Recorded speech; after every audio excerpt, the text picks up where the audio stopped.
And good morning, Ozarks. Today, here with Roy Rickstrew, the disability guru. We're going to be talking about the disability game of approved, delayed, or denied right after this.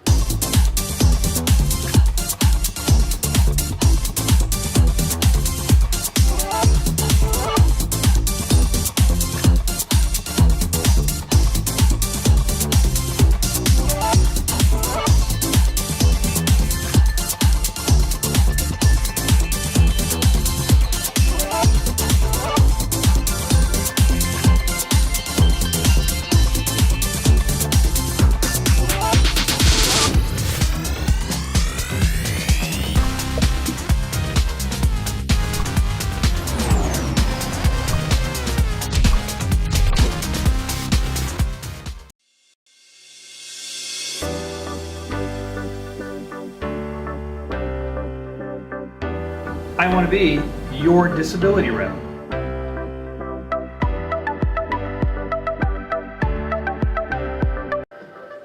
And we are back. So, big weekend or not a big weekend? I guess there was Oscars, somebody told me, but I don't watch that stuff. Yeah, I don't watch that stuff either. I've probably seen 2 or maybe 3 movies in the last 10 years.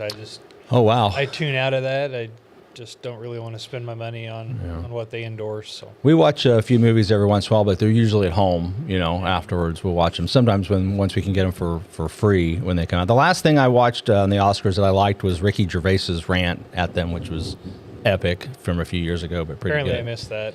Oh, we'll watch it after the show. It's pretty good. Yeah, but it's famous. But so anyway, we talked a little bit about this. Approved, delayed, or denied. A little game they play, maybe not so much of a game. Yeah, I don't know. It's frustrating for people, that's for sure. So when you file your claim, of course, they can approve you and they can deny you. People are pretty easy to wrap their heads around that. But they have 2 other options, actually. And one of them is a wait and see, where they just simply delay your processing. Or in the alternative, they can approve you provisionally. And they've actually, in the last couple of years, they've increased the criteria by which you can approve somebody provisionally. Usually they'll give them 6 months worth of benefits. And these are traditionally conditions in which you expect recovery, right? Right. You have a hip replacement, for example. We expect that you're going to get some mobility back. And so in those circumstances, they may approve you for a short period of time, then peek in and look again. So I should have applied for my fractured shoulder. Nah, I don't know, probably not. Probably still lawyer with a fractured shoulder, I guess. So. But, the thing is that some of these conditions in which they kind of approve provisionally resolve pretty quickly. The judges even can set shorter review times. Traditionally, if you're approved for disability, they're going to approve you for 3 or a 5-year section.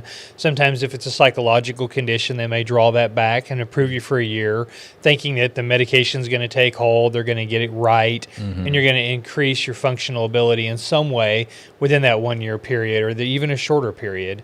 And so they can do that, or in the alternative, they can just simply delay the processing. Yeah. I have a client right now that's going through this. She has an amputation above the knee, and you would think, my goodness, this gal's disabled. Sure. But the key issue there is how well is the prosthetic going to work? Oh, yeah, for sure. Yeah. So is she in the medical hold scenario or she provisionally? Is. So they didn't even provisionally. Yeah, and I'm a little surprised by that. Yeah. But yeah, they're waiting to see how the prosthetic goes, the fitting. She's only had 1 visit, initial consultation, but she may be able to resume what they consider to be effective ambulation with the prosthetic. A lot of people do. Now, that medical hold scenario, is that a ruling from which you can take like an interlocutory appeal on that? Really not so much. Really? Not so much. It's So a you're pretty just stuck difficult with it. thing. Yeah, the one thing that does kind of work on this is there's a time frame in that they can't put you on hold for a year past your alleged onset date, so they have to resolve it timely. If you consider a year timely, right? You've been out of work for a year. Yeah. And they also have to specify a specific date by which they're going to resume. And that's the problem I've had now. They've basically said, we want to wait and see how the prosthetic works. Well, that's fine if that's what you want to do, but we have to assign a date to that. We can't just wait indefinitely. Prosthetic recovery, a lot of times people have to learn to walk again, and it's 6 months, 8 months before they're really effective. We just can't hold it indefinitely. We have to put some sort of a dead date on that. Yeah, and so in this case, they didn't put a date on it? Yeah, correct. Wow. So we've taken exception to that, and we've asked them to take a peek at it and try to come back and, dot their I's and cross their T's and do it right. I always think it's interesting when the people that write the rules fail to follow the rules that they write. Yes, indeed. Yeah. But we have to have some sort of an end to this for her sake, obviously. For sure. But we don't encounter it very often, but it is something that Social Security can do. And when it happens, it's incredibly frustrating because oftentimes it's situations like this in which most people would look in and say, my gosh, this gal is disabled. I mean, there's no doubt. You lost your leg, right? Right.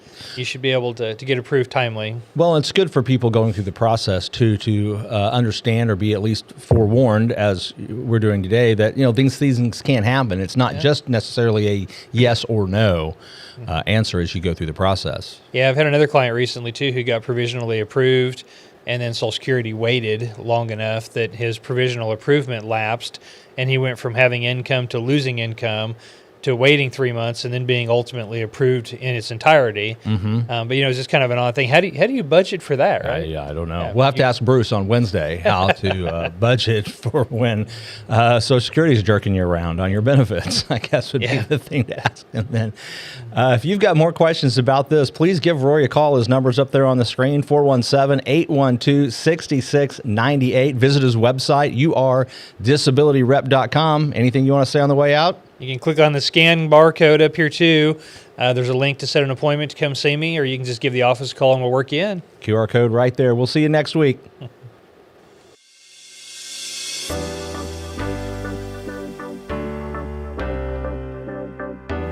I want to be your disability rep.